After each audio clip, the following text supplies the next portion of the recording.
Yeah. Come, parents.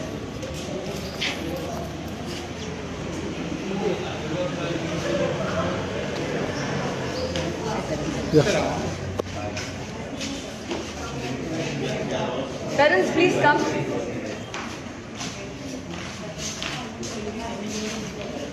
Yes. Today, all the parents of North Goa and South Goa schools all over today have been in total discussion about the schools being starting in April and also the NEP process of the new national education system which is being put forward. There is no clarification as such. So with this discussion today, we have accumulated a few parents who could come today, and we decided to submit a memorandum to the Director of Education and also to the CM, because since CM is also the head of education. So one thing which we all are worried is about our children's future, because we all care about our children, and that's why we are here forward to talk about the same. And also knowing the fact that in the month of April, in the month of March end, that is on 28th of March, the exams are going to get over, and directly on the 1st of April, schools are going to be starting, which also the students don't have any break, and the whole idea of after exams is a de-stress mode for the children, and they have a full activity skill base, which looks like quite a scary thing right now, which is happening in Goa. So we the parents today have been we met Mr. Zingade. He heard every point of ours, and I want to address it today to all the parents. Jai kon garan ha ani aika, please aika to me, because it's very important to know this is for your children's future. We know that the education system has to change, but how it has to change and who it has to keep involved is very important. I think so. We will start off with the first point that we put across is lack of consultation with the stakeholders. That means the principals, the teachers, the parents, the PTA heads, they have not been kept in the loop, and and introducing NEP directly has been quite scary, because after we've heard our Mr. Prasad Lodekar, who is the Secretary for Education, directly say that in April schools are going to be held. I mean, without any consultation, having this, keeping in mind how hot April is for the students. We are already in a yellow alert in the month of February, and what's going to happen in April is not been thought of. Secondly is, there is no law of the central government that mandates to make hurried or rushed change to the start of the year in April.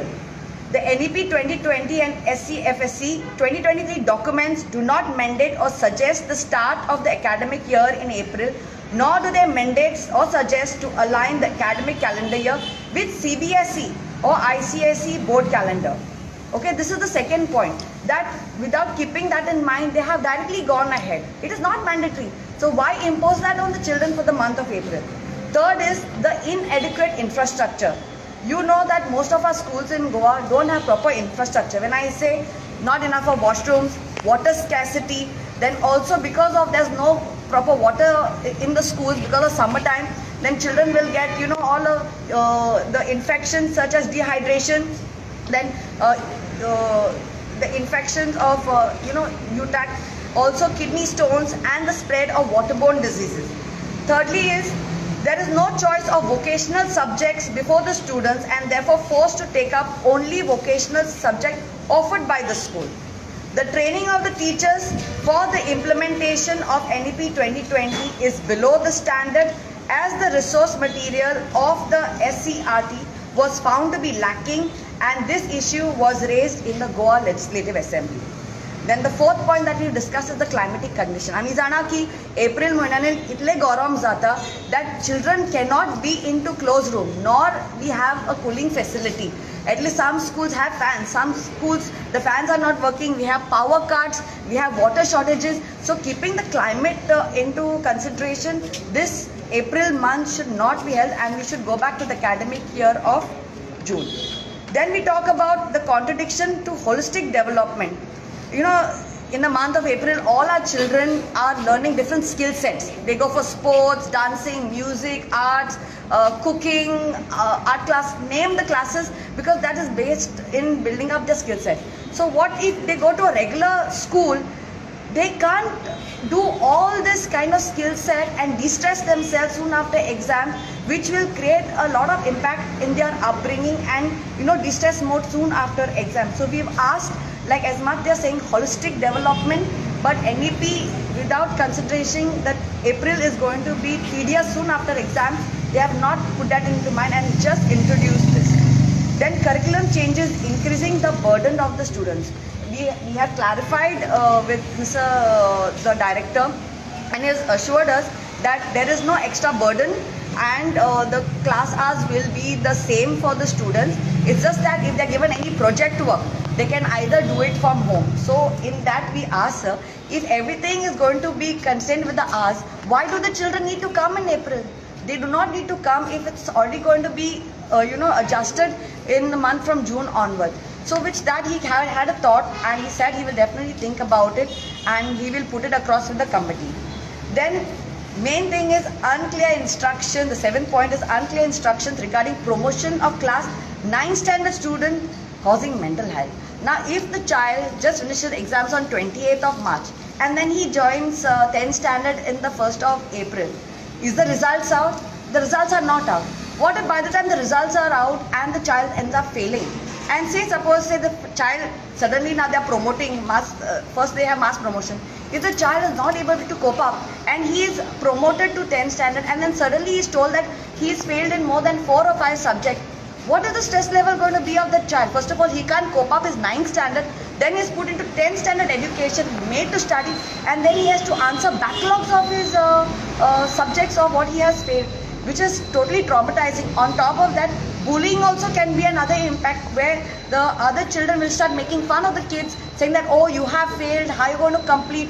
So that can cause mental stress to the children, and you never know. With today, the rise of suicidal cases among youngsters, stress level. Now we parents are here.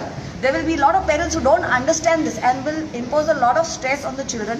So this will be something that the parents will have to really think about, when it comes to mental stress. So we've asked the director to look into this and to please think, let the results be out first and then proper planning can be done. Backlogs are good, but not when it's like 5 or 6 subjects fail. If the child fails, 2 backlogs I can understand, but if 5 or 6, we don't know what is going to be the outcome after the 9th standard results. It's yet to be seen. Then the next point that we have discussed is the language formula, contrary to the principles of NEP 2020. Now when we talk about languages, when a child is young and introduce different languages, they pick up very quickly and they have the ability to learn.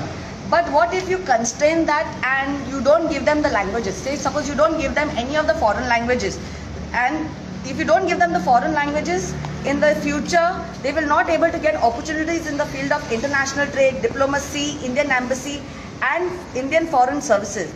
So without the exposure, so children need the exposure. So which I think so the director has clarified, saying that the 9th, 8th and 9th I think so will follow the same pattern. They will have the foreign languages. But when we showed the circular that was sent by the director stating that grade 6, they don't have the option, it is nowhere mentioned that they have the option of foreign languages. And we thought, we'll clarify this point, which even the director was unaware of, and he said he'll look into this matter and he'll make sure that from 6th standard, that option of foreign languages will be there for the children, so that let them from 6th standard start off and gradually, learn. Because when a child learns a foreign language at the very start, they will learn the pronunciations properly and they will not be hurried into it. And their education will be much better than just hurriedly given from the 8th standard. So this is something that the director said he will look into it. Then the next part is the disastrous planning for implementation of NEP, the 9th standard. I think so, we have a Dr. Priya over here who also asked, the 9th standard students were made to answer in a certain, Dr. Priya? Yeah. If you can explain to that point of the 9th standard exams. What basically we asked is, which they are denying, but we were told, as my child is in the 9th standard, that the 9th standard was board exams. There were supposed to be 2 board exams. The 9th standard students have already answered 1 board exam, and the second board exam is in April. But they are denying that we never said they are board exams. They were just exams. Now the first exam that the child answered was of 80 marks, where 40 marks was MCQs and 40 marks was subjective. Now the 40 marks that the child answered in MCQs, the children were asked to answer in OHP sheets, mark in OHP sheets. Now those OHP sheets where you mark, you put a circle, it's hardly 1.5 to 2 millimeter circle where so you small mark dots. an option. These OHP sheets have to go into an OHP machine which reads it and gives you the marks. Now this was not done. The OHP sheets were given to the teachers to manually correct them. So we asked, a teacher is sitting with 120 OHP sheets.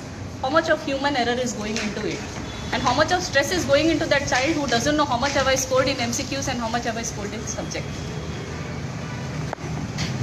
So then also we've realized that the question papers set were lacking standard and had many grammatical mistakes, and the portion syllabus was sent to the student and parents in August after starting NEP last year in June. So there has been a delay. So in all these pointers that I have read out right now, we have got our main suggestion that we put forward to the director is, first thing is, revoke the circular to start academic year in April and retain the traditional June start of the academic year, allowing adequate time for the students to refresh their minds and come fully prepared for a new year. Second point, modify the circular, increasing the circular content /hours to avoid increasing the circular burden of the student. Third one, provide optional additional enrichment programs to bring about holistic development of the students as envisaged in the NEP 2020 in the month of April, like coaching camps in various sports, disciplines and skill-based learning courses. The next point is continue to provide students their right to study the foreign languages that have been offered so far: French, Portuguese, German, Arabic, etc.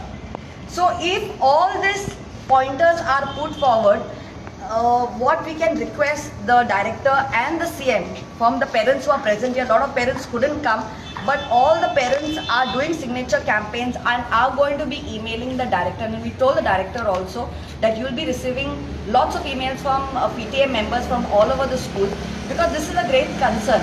And we are not against NEP. We are very happy that the change is happening. But how the implementation is being put forward is the scariest part.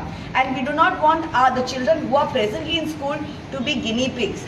There are going to be a lot of trial and errors implementing it. So we have to be careful before putting this forward, because children's life are at stake. And I think so all of us parents sacrifice a lot to raise our children up. And I think so education department has their right to make sure that they give the best for the children without making them go through any mental torture or through, their, sicknesses that they can get from school. In the textbooks. Very we asked important a very simple question, that whether the textbooks will be ready by April. They have no answer for it. They don't know. They are not sure whether the textbooks will be ready in April or whether textbooks will come in June. When the textbooks are not ready in April, why do you want to start schools in April? Very true. So the answer given to us was books will be there in the form of e-books. E-books. And e-books, in the sense, not all the students have the capability of a gadget to bring into school hours. So normally what happens in the regular school hours, you have a textbook, you open it up, the teacher recites and the children follow through the textbook. So if there are e-books, how the children are supposed to go through those books? So that's going to create again another burden where children will not understand. Again, tuitions will happen during holidays time, and which also I think so the director was he really heard us. He didn't he understood our concern, because even he's a parent himself, but his kids are older, but we have our children in school right now, and we can see the difficulty. So we told the director, so please come on ground level and see what parents are facing. And I think so he's going to be getting a committee together, and we'll call few parents, around 8 or 9 parents, to have a discussion. We've also requested him, if the CM also can be there, so we can put this forward. Since he's the education minister and the head of the state, if his presence also will be there and this discussion can be done, keeping in mind not only our children who are present here, but thousands and lakhs of children all over Goa who are going to be attending the academic school for this coming year. Okay.